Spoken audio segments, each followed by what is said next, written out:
오지 말라는 그 집이 내 집이라니요. 나는 그날도 조심스럽게 초인종을 눌렀다. 누르기 전 손이 몇 초쯤 공중에서 멈췄다. 이 집에 오면 늘 이런다. 발걸음보다 마음이 먼저 주춤거린다. 엄마, 집에 좀 오지 말라니까. 딸은 늘 그렇게 말했다. 이유는 늘 같았다. 피곤하다, 바쁘다, 애들 때문에 정신없다. 사위가 싫어한다. 그리고 마지막에 꼭 덧붙였다. 여긴 엄마 집 아니야. 그 말이 마음을 후벼 팠다. 하지만 웃으며 고개를 끄덕였다. 나는 늘 그랬다. 부모라는 이름은 서운함을 삼키는 직업이니까. 그런데 참 이상하지. 현관문 앞에 서서 문패를 볼 때마다 등기부등본이 머릿속에서 또렷하게 떠올랐다. 이 집, 내 명이다.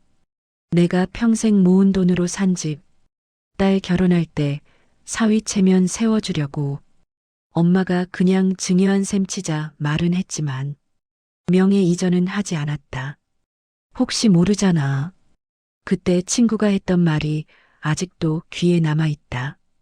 그 혹시가 이렇게 빨리 현실이 될 줄은 몰랐다. 문이 열렸다.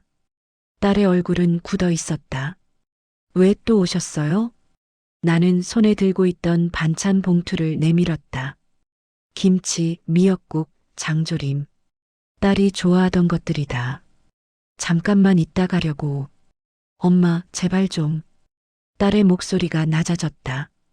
이웃에게 들릴까 봐서였을까? 아니면 정말 화를 참는 걸까?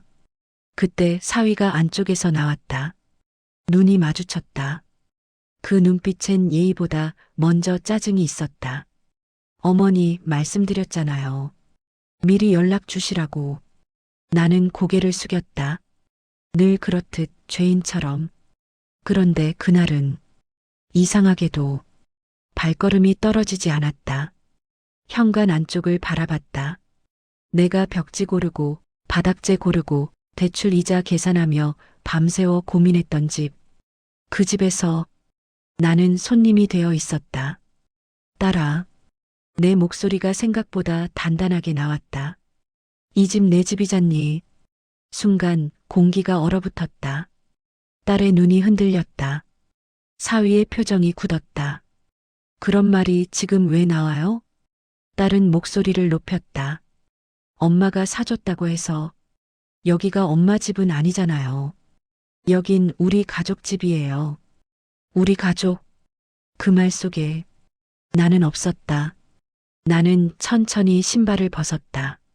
아무도 들어오라고 하지 않았지만 아무도 막지도 못했다. 엄마 오늘은 그냥 여기 있을게. 그날 밤 나는 내 집 거실에서 딸 눈치를 보며 숨을 죽이고 앉아 있었다. 그때는 몰랐다. 이날이 내 인생에서 가장 조용하고 가장 큰 결심의 시작이 될 줄은. 내 집에서 숨을 죽이다. 그날 밤 나는 거의 잠을 이루지 못했다. 이상하게도 낯선 집에 온 사람처럼 몸을 한쪽으로 말고 누웠다. 딸 방에서는 웃음소리가 났다. 사위와 아이들이 텔레비전을 보는 소리, 과자 봉지를 뜯는 소리, 일상의 소음들이 벽을 타고 흘러왔다. 나는 그 소리들 사이에서 숨소리마저 줄이고 있었다. 이 집 주인이 나인데. 새벽 2시쯤 화장실이 가고 싶어졌다. 문을 열 때도 불을 켤 때도 괜히 눈치를 봤다. 그때 안방 문이 열렸다. 사위였다. 어머니, 아직 안 주무셨어요? 형식적인 말투였다. 그 뒤에 숨은 뜻을 나는 이미 알고 있었다. 화장실 좀. 아, 네. 근데 내일은 일찍 나가야 해서요. 그 말은 곧 아침 전에 나가달라는 뜻이었다. 나는 고개를 끄덕였다. 늘 그랬듯 아침이 되자 딸은 일부러인지 무심코인지 내 앞에서 식탁을 치우지 않았다. 밥그릇은 3개, 숟가락도 3개. 나는 주방 한쪽에서 미리 챙겨온 빵 하나를 먹었다. 엄마, 언제까지 계실 거예요? 딸이 물었다. 눈은 휴대폰에 고정한 채였다. 오늘 저녁쯤. 아, 오늘은 좀. 말끝을 흐렸다. 그게 더 아팠다. 그때였다. 사위가 신문을 접으며 말했다. 어머니, 이 집 명의가 어머니인 건 맞는데요. 나는 고개를 들었다. 실질적으로는 저희가 살고 있잖아요. 그 말은 칼처럼 날카로웠다. 법이 그렇다 해도 상식이라는 게 있지 않습니까? 상식? 그 상식 속에서 나는 늘 빠져 있었다. 나는 아무 말도 하지 않았다. 그 대신 내 손을 바라봤다. 이 손으로 아침마다 새벽 시장을 다녔고, 이 손으로 딸 학비를 벌었고, 이 손으로 이 집 계약서에 도장을 찍었다. 그 손이 이 집에서는 쓸모없는 손처럼 느껴졌다. 그날 오후 나는 동네 공원으로 나왔다. 벤치에 앉아 햇볕을 쬐며 오래전 일을 떠올렸다. 이 집을 사던 날 딸이 말했다. 엄마, 우리 집은 엄마 집이기도 해. 그 말이 얼마나 큰 위로였는지. 하지만 사람 마음은 집값보다 빨리 변했다. 저녁 무렵 나는 집으로 돌아왔다. 아니, 돌아왔다고 생각했다. 현관 앞에 서자 문이 잠겨 있었다. 비밀번호가 바뀌어 있었다. 나는 몇 번을 눌러봤다. 틀렸다. 딸에게 전화를 걸었다. 받지 않았다. 사위에게 걸었다. 꺼져 있었다. 그날 나는 내 집 앞에서 2시간이나 서 있었다. 이웃이 물었다. 어머님, 집에 못 들어가세요? 나는 웃으며 말했다. 아니에요. 잠깐 기다리는 중이에요. 그 말이 그날 내가 한 말 중 가장 큰 거짓말이었다. 그날 밤 나는 찜질방에서 잤다. 뜨거운 바닥에 누워 천장을 보며 생각했다. 이 집 정말로 내 집일까? 그리고 그 질문은 곧 행동으로 바뀌게 된다. 내 이름이 적힌 종이 한 장. 찜질방에서 나온 아침은 늘 현실보다 조금 더 서늘하다. 몸은 따뜻했지만 마음은 얼어 있었다. 거울 앞에 서서 얼굴을 봤다. 하룻밤 사이에 사람이 이렇게 늙어 보일 수 있나 싶었다. 그날 나는 집으로 가지 않았다. 아니, 갈 수 없었다. 대신 버스를 타고 구청 근처로 갔다. 법무사 사무실 앞에서 한참을 서성였다.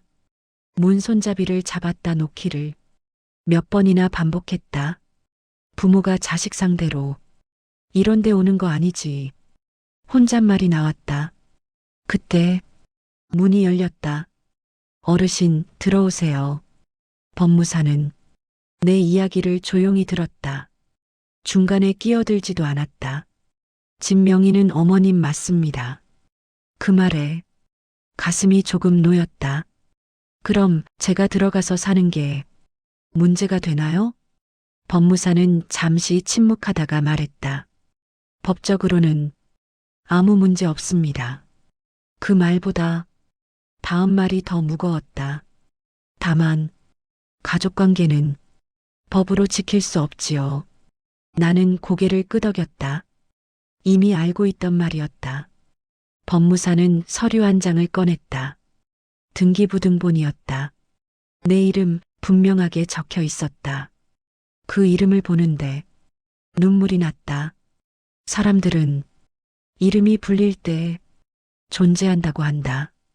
그 집에서는 나는 더 이상 이름으로 불리지 않았다. 엄마도 아니고 어머니도 아니고 그냥 불편한 존재였다. 법무사는 말했다. 어머님, 선택은 3가지입니다. 첫째, 아무 일 없었던 것처럼 참고 지낸다. 둘째, 정식으로 거주 의사를 밝히고 공동생활을 요구한다. 셋째, 소유자로서 정리를 시작한다. 정리라면 법무사는 말을 아꼈다. 임대든 매도든 결국은 결단입니다. 그날 집으로 돌아오는 길 나는 오래전 남편 생각이 났다. 남편은 늘 말했다. 사람은 이름을 잃으면 다 잃는 거야. 그때는 그 말이 무슨 뜻인지 몰랐다. 집 앞에 도착했다. 낯설었다. 나는 비밀번호를 다시 눌러보지 않았다.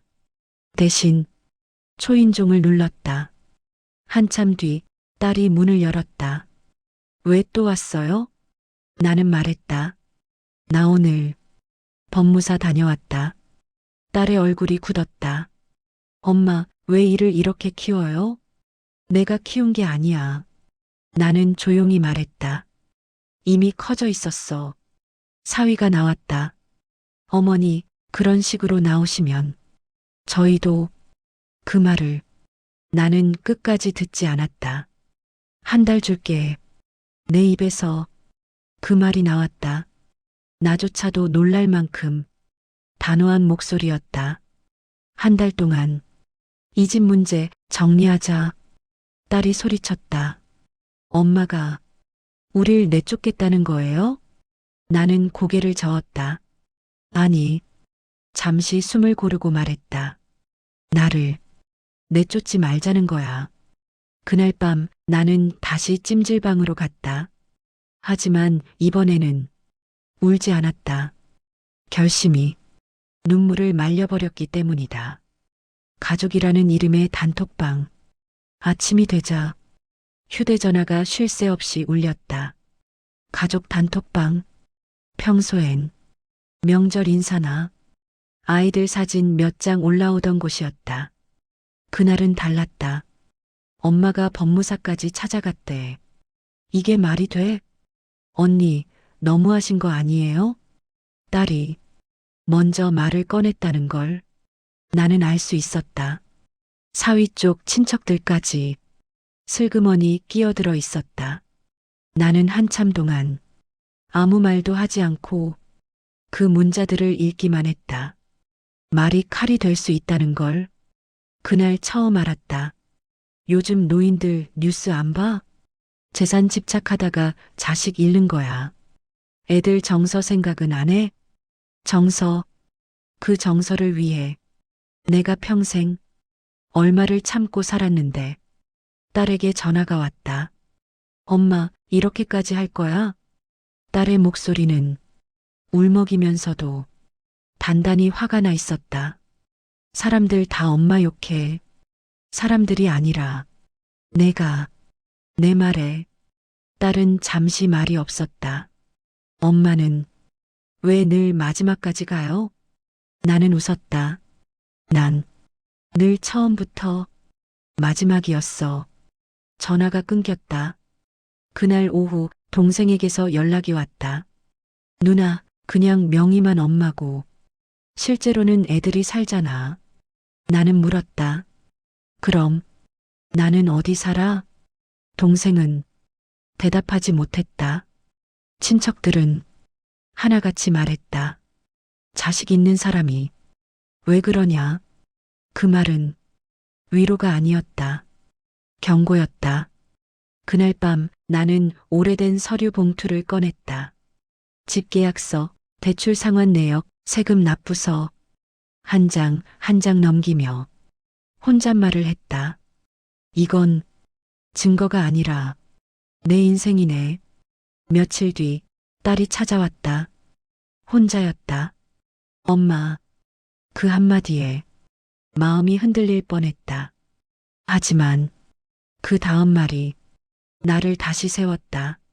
집을 우리한테 넘기고 월세 받아서 사세요. 순간 귀를 의심했다. 그게 타협이래요. 누가 그랬냐고 묻지 않아도 알 수 있었다. 나는 내 집에서 월세 내고 살 생각 없어. 딸은 울었다. 그럼 우린 어디 가요? 나는 말했다. 그 질문 나도 너한테 하고 싶었어. 딸은 아무 말도 못했다. 그날 밤 나는 결정을 하나 더 했다. 더 이상 이야기로 설득하지 않겠다고. 말은 이미 너무 많이 했다. 냉정하다는 말의 진짜 뜻, 내용 증명은 생각보다 얇았다. 종이 몇 장, 검은 글씨 몇 줄. 하지만 그 무게는 내 인생에서 가장 무거웠다. 우체국 창구에서 직원이 물었다. 수신인 확인하실게요. 나는 딸 이름을 말했다. 내 입에서 나온 그 이름이 이상하게도 낯설었다.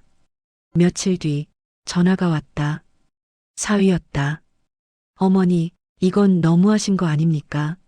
목소리는 차분했지만 그 안에는 분명한 분노가 있었다. 이건 가족한테 할 짓이 아니에요. 나는 조용히 말했다. 가족이라서 여기까지 왔어요. 사위는 한숨을 쉬었다. 어머니는 너무 냉정하세요. 그 말이 이상하게도 웃음을 나오게 했다. 냉정. 겨울 새벽에 시장 바닥에 앉아 생선 손질하던 손보다 열나는 아이 없고 병원 계단 오르내리던 그 심장보다 냉정한 게 아니라 이제서야 정확해진 거예요. 전화를 끊고 나서 한참을 앉아 있었다. 그날 저녁 예상치 못한 사람이 찾아왔다. 사위의 아버지였다. 어머님, 잠깐 이야기 좀. 그는 정중했지만 말은 단도직입적이었다. 사실 집을 담보로 대출이 하나 있습니다. 나는 고개를 들었다. 무슨 대출이요? 사업 자금입니다. 그제야 모든 퍼즐이 맞아떨어졌다. 왜 이렇게 집 명의에 집착했는지, 왜 갑자기 명예 이전 이야기가 나왔는지, 얼마나 금액을 듣는 순간 다리가 풀릴 뻔했다. 어머님 명의라 어머님 동의가 없으면 문제가 됩니다. 그 말은 곧 이미 문제라는 뜻이었다. 그래서요? 어머님이 조금만 협조해 주시면. 나는 단호하게 말했다. 안 합니다. 그의 얼굴이 굳었다. 그럼 아이들까지 길바닥에 나앉을 수 있어요.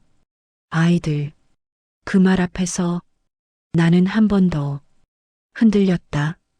하지만 곧 정신을 차렸다. 그 아이들. 엄마가 누군데요? 그는 아무 말도 하지 못했다.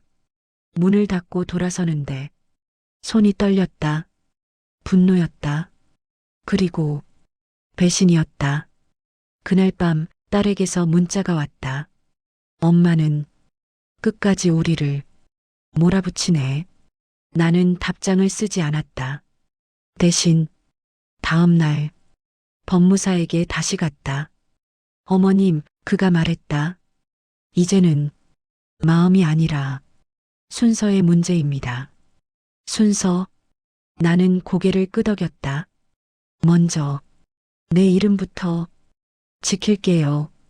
그날 나는 처음으로 두려움보다 분노가 앞섰다. 그리고 그 분노는 나를 움직이게 했다. 부모라는 역할의 끝, 법적인 절차는 생각보다 조용하게 시작됐다. 서류는 말이 없고 날짜만 정확했다. 통지서, 확인서, 요청서, 그 종이들은 누구 편도 들지 않았다. 오직 사실만 적혀 있었다. 소유자나 딸은 그날로 연락을 끊었다. 대신 문자가 왔다. 엄마랑은 이제 할 말 없어요. 나는 그 문자를 몇 번이나 읽었다. 이상하게도 눈물이 나지 않았다. 아마 이미 너무 많이 울어버렸기 때문일 것이다. 며칠 뒤 집에 대한 공식적인 통지가 전달됐다.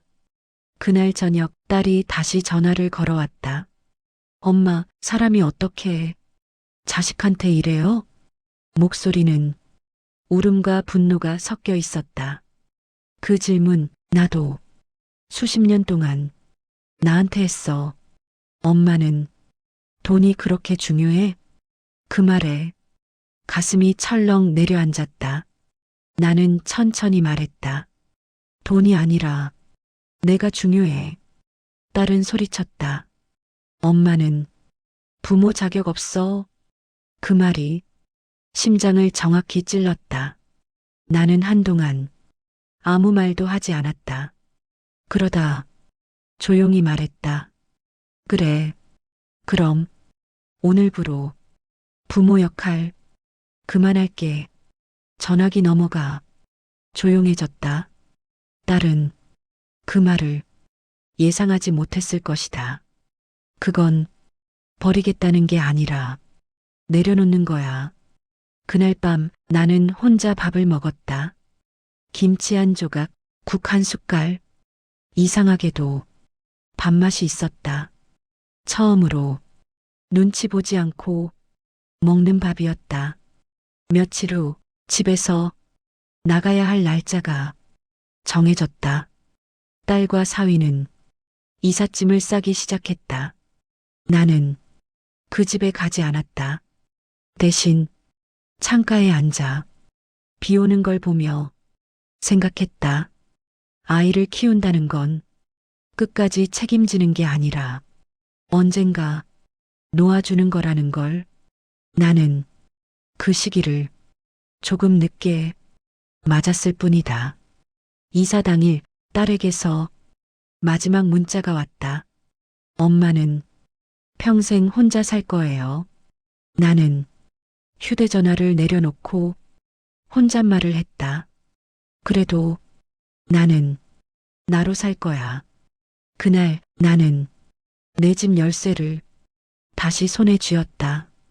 금속 소리가 이상하게도 따뜻했다. 비어있는 집, 다시 숨을 쉬다. 이삿짐 트럭이 떠난 뒤 집은 너무 조용했다. 문을 열자 공기가 멈춰 서 있는 것 같았다. 사람이 살던 흔적만 남기고 온기가 빠져나간 집. 나는 신발을 벗고 천천히 들어갔다. 거실 한가운데에 서서 한참을 움직이지 못했다.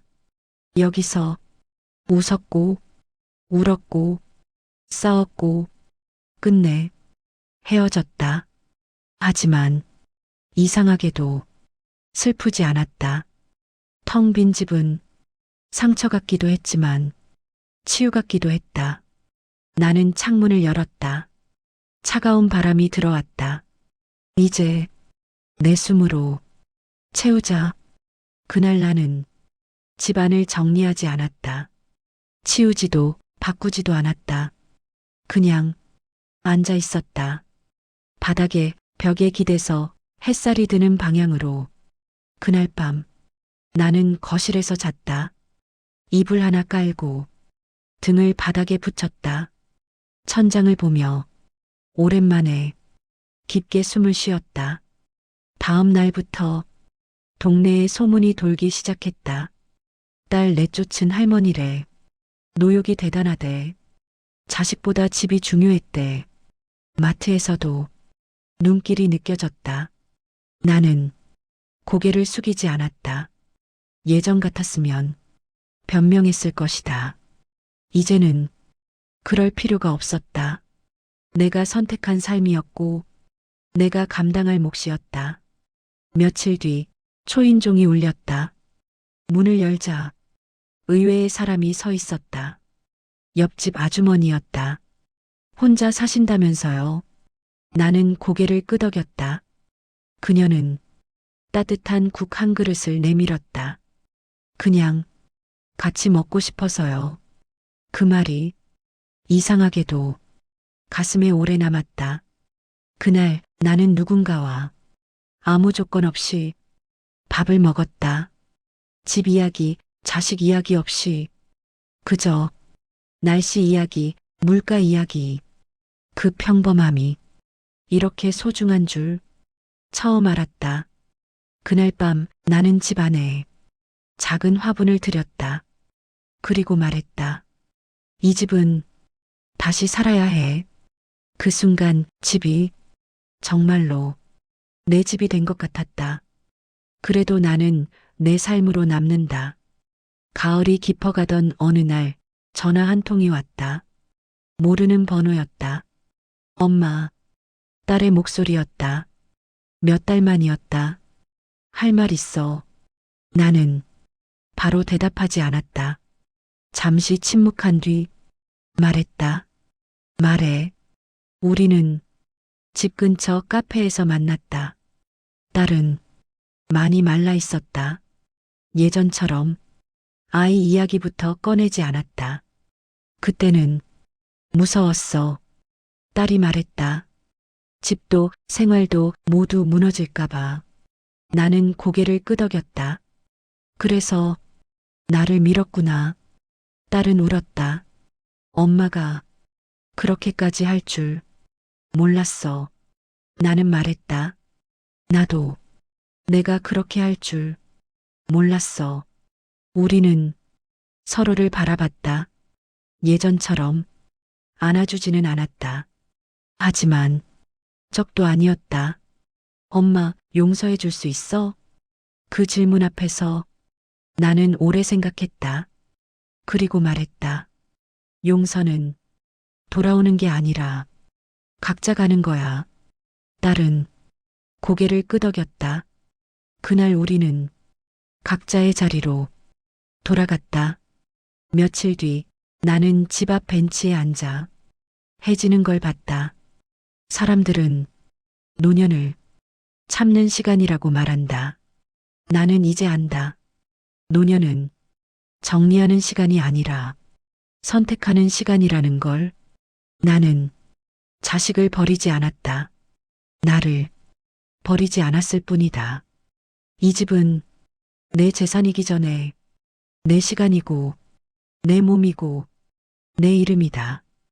혹시 이 이야기를 듣는 누군가가 나와 같은 상황에 있다면 이 말만은 전하고 싶다. 부모도 사람입니다. 참는 데에도 끝이 있습니다. 그리고 그 끝에서 비로소 자기 삶이 시작됩니다. 오늘도 나는 이 집에서 아침 햇살을 맞는다. 누구 눈치도 보지 않고 내 이름으로 숨을 쉰다. 그래서 나는 외롭지 않다. 나는 나로 남았기 때문이다.